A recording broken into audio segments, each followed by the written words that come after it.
Hi hello ಎಲ್ರಿಗೂ ನಮಸ್ಕಾರ. Welcome back to my YouTube channel. ಇವತ್ತು ಮೆಂತ್ಯ ಕಾಳಿಂದ ಒಂದು ತಂಬುಳಿ ಹೇಗೆ ಮಾಡೋದು ಅಂತ ತೋರಿಸ್ತಿದ್ದೀನಿ. ಈ ಮೆಂತ್ಯ ಕಾಳು ಉರಿಯೂತ ಶಮನಕಾರಿ ಗುಣಗಳನ್ನು ಹೊಂದಿದೆ. ಹಾಗಾಗಿ ಸಂಧಿವಾತ ಮತ್ತಿತರ ಸಮಸ್ಯೆಗಳಿಗೆ ಇದು ತುಂಬಾ ಸಹಾಯ ಮಾಡುತ್ತೆ. ತುಂಬ ಈಸಿಯಾಗಿ ತಂಬುಳಿನ ಮಾಡ್ಕೊಳ್ಬೋದು. ಬನ್ನಿ ಹೇಗೆ ಮಾಡೋದು ಅಂತ ನೋಡೋಣ. ಮೊದಲಿಗೆ ಹುರ್ಕೊಳ್ಳೋದಕ್ಕೆ ಒಂದು ಫ್ರೈಯಿಂಗ್ ಪ್ಯಾನ್ ತೊಗೊಂಡಿದ್ದೀನಿ. ಒಗ್ಗರಣೆ ಎಲ್ಲ ಹಾಕ್ಕೊಳ್ತೀವಲ್ಲ ಅದರಲ್ಲೇ ಮಾಡ್ಕೊಳ್ಬೋದು. ಇದು ಕಡಿಮೆ ಕ್ವಾಂಟಿಟಿನಲ್ಲಿರುತ್ತೆ.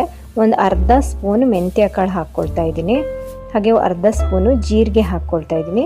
ಎರಡನ್ನೂ ಇದನ್ನು ಪರಿಮಳ ಬರೋವರೆಗೂ ಇದನ್ನು ರೋಸ್ಟ್ ಮಾಡ್ಕೊಳ್ಬೇಕು.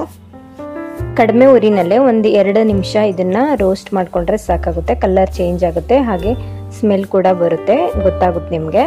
2 ಪದಾರ್ಥ ಸಾಕು. ಈ ಮೆಂತ್ಯ ಕಾಳನ್ನು ನೀವು ರೆಗ್ಯುಲರ್ ಆಗಿ ಯೂಸ್ ಮಾಡ್ತಾ ಇದ್ದರೆ ಸೊಂಟ ನೋವು, ಬೆನ್ನು ನೋವೆಲ್ಲ ಇದ್ದರೆ ತುಂಬ ಬೇಗ ಕಡಿಮೆ ಆಗ್ತಾ ಬರುತ್ತೆ. ಇವಾಗ ಸ್ಮಾಲ್ ಮಿಕ್ಸಿ ಜಾರ್ಗೆ ಇದನ್ನು ಹಾಕ್ಕೊಳ್ತಿದ್ದೀನಿ. ಇದ್ರ ಜೊತೆಗೆ ಸ್ವಲ್ಪ ತೆಂಗಿನಕಾಯಿ ತುರಿನ ಹಾಕ್ಕೊಳ್ತಾ ಇದ್ದೀನಿ.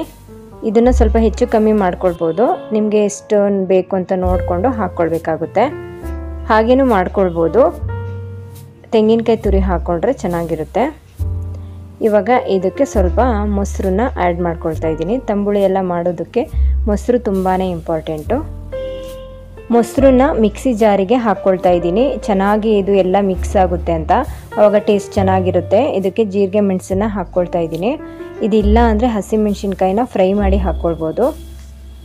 ರುಚಿಗೆ ಎಷ್ಟು ಬೇಕೋ ಅಷ್ಟು ಉಪ್ಪು ಹಾಕ್ಕೊಂಡು ಸ್ವಲ್ಪ ನೀರು ಹಾಕ್ಕೊಂಡು ಇದನ್ನು ನುಣ್ಣಗೆ ಪೇಸ್ಟ್ ಮಾಡ್ಕೊಳ್ಬೇಕು.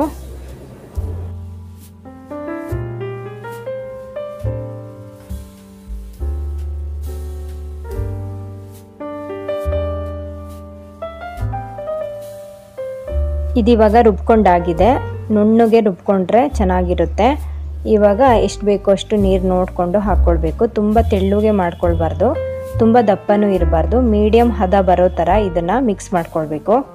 ಆಮೇಲೆ ಇದಕ್ಕೆ ಒಂದು ಒಗ್ಗರಣೆ ಹಾಕ್ಕೊಳ್ಬೇಕಾಗತ್ತೆ. ಒಗ್ಗರಣೆ ಹಾಕ್ಕೊಳ್ಳೋದ್ರಿಂದನೇ ಒಳ್ಳೆ ರುಚಿ ಬರೋದು.